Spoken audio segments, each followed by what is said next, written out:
আজ যুবক মনে করছে যৌবন কাল, আর কিছুদিন ফুর্তি করি, এই তো না। না বাজার, প্রতি সেকেন্ড লেখা হচ্ছে, প্রতি সেকেন্ড ঘুরে ঘুরে কি লাভ? দুনিয়া তো তেমন কোনো উপভোগ করতে পারে না বোকাগুলো। বোকা মানুষ। এক স্বামী এক স্ত্রী, এক পুরুষ এক নারী বিবাহের বন্ধনে পবিত্র যখন আবদ্ধ হয়, তো স্বামী স্ত্রীর, নারী আর পুরুষের সম্পর্ক, নারী আর পুরুষের ভালোবাসা, নারী আর পুরুষের আনন্দ ফুর্তি বৈধভাবে হালাল ভাবে তারা যা উপভোগ করে, ওই নাফরমান যে সম্পূর্ণ গুনাহ ভিন্ন পরিবেশে অর্থাৎ বৈধ শরীয়ত সম্মত বিহীন ব্যতীত যারা মেয়ের পিছনে ঘোরে, মোবাইলের পিছনে ঘোরে, এরা শুধু শরীর চরিত্র নষ্টই করে, কিন্তু উপভোগ যেটা এটা কিছুই পায় না। গোড়ার ডিম ছাড়া আর কিচ্ছু। বেকুব, একবারে বলদ, একেবারে ফুল বলদ, বেকুফ। তো এটা কি দেখো? প্লাস্টিক। তুমি যে মোবাইলের মধ্যে উলঙ্গ ছবি দেখতেছো, নাচ দেখতেছো, হিন্দি সিনেমার নর্তকীরে দেখতেছো, কিতা দেখো? এটা তো প্লাস্টিকে না। কথা বলেন না কেন? তা তুমি কিতা উপভোগ করলা? তুমি কিছুই তো মূলত উপভোগ করলা না। যে মায়ের পিছনে তুমি প্রেম করো, অনেক কি উপভোগ করলা তুমি? হুদা পয়সা না খরচ যার তোমার, তোমার কতগুলো টাকা ছাড়া আর কি যাইতে আছে? তোমার শরীরের যৌবনটা নষ্ট হওয়া ছাড়া আর কি হচ্ছিল আপনি বলেন? কিন্তু কে বুঝাবে? বেকুবের বুদ্ধি কম থাকে। আমি সবসময় বলি, জালেমের বুদ্ধি কম থাকে, নাফরমানের বুদ্ধি কম থাকে। কথা মনে রাখবেন এটা। পাপীর কি থাকে? বুদ্ধি। পাপীর বুদ্ধি কম। আপনি যদি বলেন কই কাফের বেঈমানরা কত যন্ত্রপাতি বানাচ্ছে, হ্যাঁ, তাদের বুদ্ধি কম না? এগুলো কোনো বুদ্ধির কিছু না। এটা মালিক আল্লাহ কোরআনে স্পষ্ট আছে, আমি পৃথিবীতে যখন যেই জিনিসটি যখন যেই মুহূর্তে বানাবো, এটা আমি আমার কোনো না কোনো বান্দার মাথাতে আমি এটার ফর্মুলা ঢেলে দেই, সে এটা করতে থাকে। কথা বুঝছেন কিনা? আপনি নয়তো যে বেটা ট্রাক বানাইছে তারে আপনি মোবাইলটা বানাইতেন কোন? হেতে কয় পারি না। কাফারস টাকা তুই এত বড় ট্রাক বানাইতে আনলে তুই এটা বানাইতে পারছিস? এটা ছোট। কথা বলেন না কেন? না না, এটা ছোট বড় লইয়া কথা না। আল্লাহ তাআলার ফয়সালা এটা, যাকে দিয়ে আল্লাহ যেই কাজটা করান। ঠিক কিনা বলেন না কেন? হ্যাঁ, আমি আমার জীবনে একবার আমাদের কুমিল্লা, কিছুদিন আগে কুমিল্লা আমাদের ইজতেমা হয়েছিল, দাওয়াত তাবলীগের ইজতেমা হয়েছিল। তখন ওইখানে আমরা মাদ্রাসা থেকে গিয়ে মাটি কাটছে ছাত্র ওস্তাদরা। আমি 3টা কোপ দিছি, মাটির কোপ, মানে কোদাল দিয়া আমি কাটতে গেছি, উইয়ে গেছি। আমি বুঝি না এটা আমার দৌড়। কথা বুঝছেন কিনা? অথচ আরেক লোক দিনের পর দিন কি সুন্দরে 2 কোপে 3 কোপে এত বড় চাকা কি সুন্দর উঠায় ফেলে। ঠিক কিনা বলেন না কেন? কুল্লুন মুয়াসসারুন লিমা খুলিকা লাহু, এটা হাদিস, আল্লাহর নবী বলছে, যাকে আল্লাহ তাআলা যে কাজের জন্য বানিয়েছেন, যাকে দিয়ে আল্লাহ যেই কাজটা নিবেন, তার জন্য আল্লাহই কুদরতি ভাবে সেটা সহজ করে দেন। সুবহান। হ্যাঁ, আপনি রড ফ্যাক্টরিতে যারা কাজ করে তাদের অবস্থাটা দেখলে বুঝবেন যে এটাই একটা ছোটখাটো জাহান্নাম।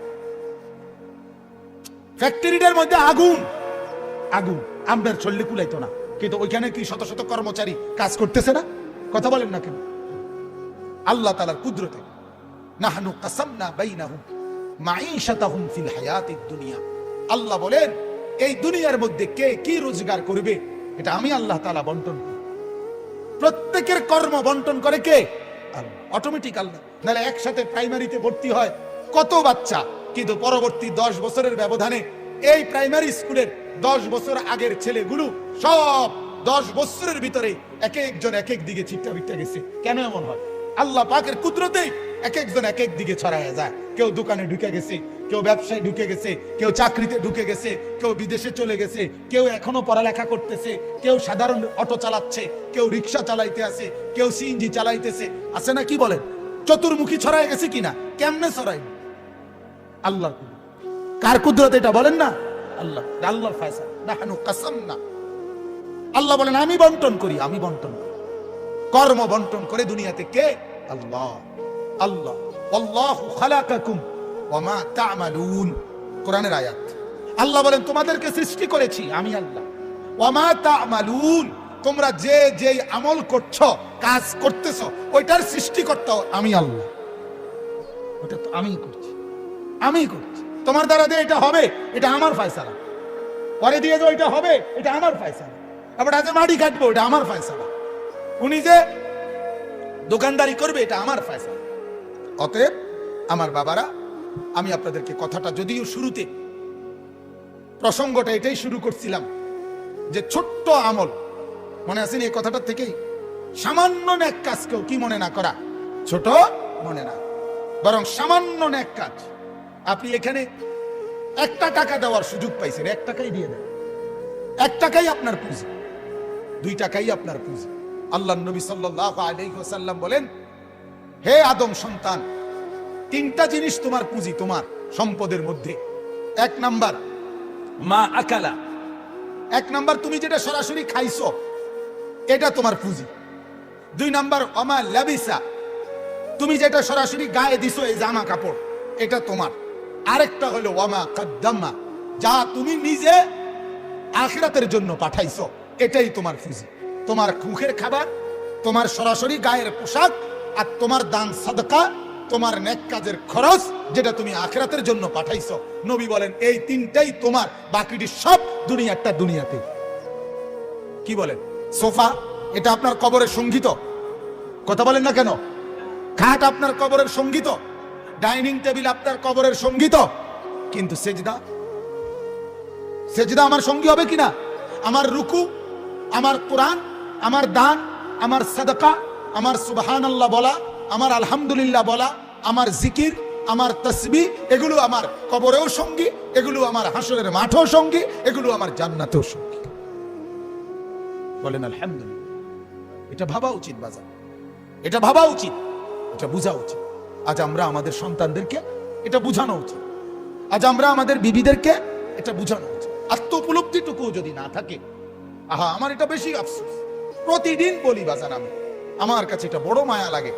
একটা ছেলে কি সুন্দর, 18 বছর, 20 বছর, 25 বছর, এরকম তাগড়া একটা জওয়ান, তার ভিতরে এতটুকু বুঝ নাই যে আমি যে একটা মানুষ, আমার কি করা উচিত, এই বুঝটুকু যার নাই, সে কি পরিমাণ মূর্খ, কি পরিমাণ নাদান। আপনি ভাবেন, সকালবেলা ঘুম থেকে উঠে আরেকবার ঘুম যাওয়া পর্যন্ত একটা মোবাইল তার সঙ্গী, আর কতগুলো বন্ধু 4-5 জনের লগে আড্ডাবাজি, এরা তার সঙ্গী।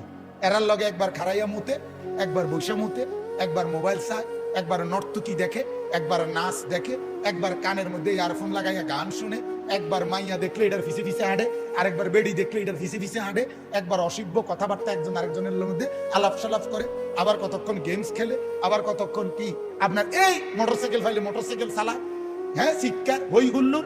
আপনি বলেন এটা কি কোনো জীবন? বেটা তুই বল, বেটা বাপ তুমি বলো না, তোমার বিবেক তোমাকে কি বল? এটা কি একটা মানুষের জীবন হইতে পারে? বিনোদন বুঝি মানুষের 24 ঘন্টার, মানুষের জীবনের 24 ঘন্টা বুঝি ফুর্তিতে কাটে, হ্যাঁ, বিনোদন বুঝি একটা মানুষের সারাক্ষণের কাম।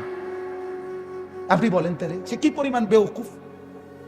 অথচ আপনারা ভাবতেছে মুসলমানের বুঝটুকু নেই, এবার ফুতে মেট্রিক পাস, শিক্ষিত, শিক্ষিত, এখনো খারাইয়া মুতে মিয়া, হে বলে শিক্ষিত, একটা সেজদা করতে জানে না। গত 1 বছরে আপনার নাফরমান ছেলে ফজরের নামাজ পড়ে নাই কোনোদিন, এটা শিক্ষিত তো দূরে থাক, মূর্খতা তো মূর্খ হয় না বেটা। শক্ত হারামিতে তো হারামি হয় না। মিয়া একবার ভাবেন, মিয়া মুসলমান, এই মুসলমান একবার ভাবেন, ছেলে কি মানুষ হচ্ছে না জানোয়ার হচ্ছে? দেখেন মিয়া, মালিক চেনে না যে, মনিব চেনে না যে, বাঁচানেওয়ালাকে যে চেনে না, লালনকারীকে চেনে না, পালনকারীকে চেনে না, আমার 24 ঘন্টা আমি যার ইশারায়, যার ইঙ্গিতে, যার হাতে আমার অস্তিত্ব, তাকে যে চেনে না, এ চিনলটা কি বলেন? শিখলোটা কি? শিখলোটা কি বলেন? এ বুঝলোটা কি বাজার? হা হা, আল্লাহ আমাদেরকে মাফ করে দেন। কিছু কয়েন না, কিছু কয়েন, কিচ্ছু বলিয়েন না, কিছু বলি আজকে হঠাৎ কইয়া কি করবেন? গাফেল তো অনেক দিন আগ থেকে গাফেল হয়েছে, কথা বোঝেন না? হ্যাঁ, অসুবিধা নাই আমার বাজান। এই জন্য আমি অনুরোধ করছি, আমরা প্রত্যেকেই নিজের আত্ম উপলব্ধি করেন, নিজেকে চিনেন।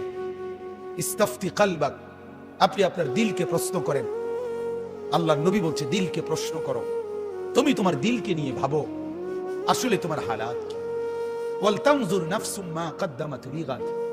আল্লাহ বলে, ও বান্দা, ভাবো তো আগামীকাল যদি কিয়ামত, আগামীকালই কিয়ামত, তো আজ তুমি কি পাঠিয়েছো দেখো না, দেখো। আল্লাহ তাআলা বলে, আলাম ইয়ালাম বিআন্নাল্লাহ ইয়ারা। বান্দা, তুমি জানো আমি কিন্তু সারাক্ষণ তোমাকে দেখছি। বিআন্নাল্লাহ ইয়ারা, আমি সারাক্ষণ দেখে থাকি। মা গাররাকা বিরাব্বিকাল কারীম। আমি মাওলা কেন সিজদা পেলাম না? বলেন না বাপ, যুবক, এই ছেলেরা বল না বাপ, আজ সারা দিনে যারা এক ওয়াক্ত নামাজ পড়ো নাই, আল্লাহর সাথে এত রাগ কেন করলা? মনিবের সাথে এত নারাজ কেন হলা? আল্লাহ তোমার কি কি ক্ষতিটা করছে বাজান, কও না। হ্যাঁ, মা তোমার যত উপকার করছে মালিক অতটুকু করে নাই? হ্যাঁ, বাবা যে উপকারটুকু করছে আল্লাহ এটুকু করে নাই? বন্ধু তোমারে এক কাপ চা খাওয়াইছে, মালিক তার চাইতে বেশি কোনো উপকার করে নাই? আহা, হায় হায়, কে বুঝাবে এদের? কে বুঝাবে? আপনি বলেন, আপনার ছেলেকে বলেন, কিরে বাপ, আল্লাহর সাথে এত নারাজ কেন হলে? কেন এত নারাজ হলে? কেন নারাজ হলে? এই জন্য অনুরোধ আমার, ভাবেন আপনারা। ইয়া আইয়ুহাল ইনসান মা গাররাকা বিরাব্বিকাল কারীম। আল্লাহ বলেন, হে মানুষ, আমার মতো দয়ালু মনিব, আমার মতো মেহেরবান মাওলা, আমার মতো দয়ালু মাওলা, আমার থেকে কে তোরে আড়াল করে দিল? আমার থেকে কে রে তোরে ভুলাইয়া দিল? কেন বান্দা তুমি আমার থেকে ভুলে গেলা? আমি কেন সেজদা পেলাম না? মিস কল দিলে বন্ধু তুমি টের পেয়ে যাও, 6টা হরন দিয়ে আজান দিলেও তুমি কেন টের পাও না? যে বন্ধু মোবাইলে মিস কল দিছে সেটা তো তুমি 2 সেকেন্ডের মিস কল, এইটা তো তুমি টের পাইলা।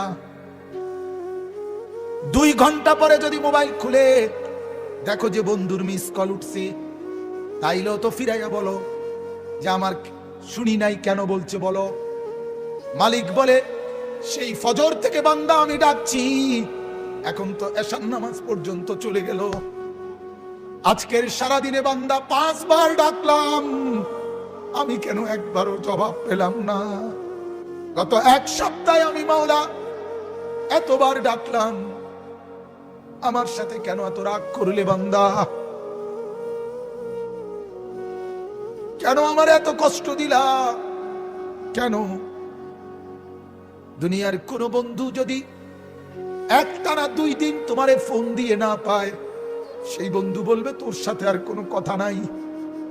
তুই বেটা আমার ফোনটা পর্যন্ত ধরলি না, তুই আমার ফোনটা পর্যন্ত রিসিভ করলি না। এই মাত্র আমার সাথে মাওলানা ইয়াহিয়া আমার সাথে আসছে, তার আরেক বন্ধু ওই যে এখানে আসছে, কই সালাউদ্দিন, কই মাওলানা সালাউদ্দিন রে, মনে হয় মাগরিবের পরে, না না হাসান রে, ফোন দিছে 10-12 বার। আমি শুনতেছি, হে আমার পিছনে বসা।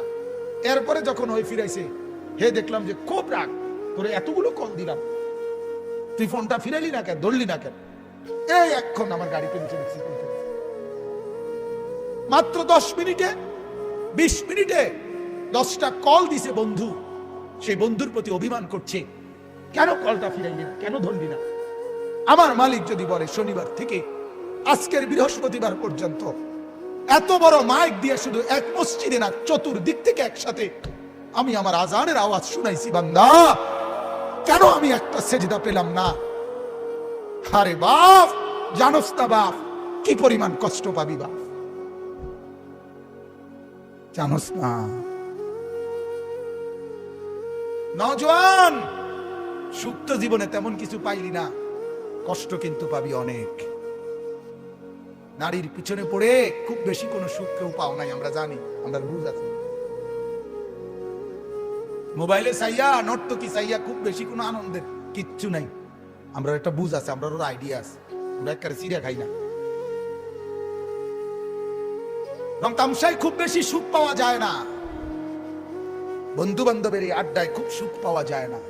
সেজদার মধ্যে অনেক মজা আছে, রাত গভীরের সাহাজ্জুদে অনেক মজা আছে, কোরআনুল কারীমের তিলাওয়াতে অনেক মজা আছে। অনেক স্বাদ আছে, তুমি জানো না। সুফিয়ানে সৌরি রহমতুল্লাহ আলাইহি বলছিলেন যে সেজদা দিয়ে আমরা যে মজা পাই, যদি দুনিয়ার রাজা বাদশারা বুঝতো, তাইলে আমাদেরকে তরবারি গর্দানে রাইখা ওই স্বাদ আর মজা আমাদের থেকে ছিনাই নিত।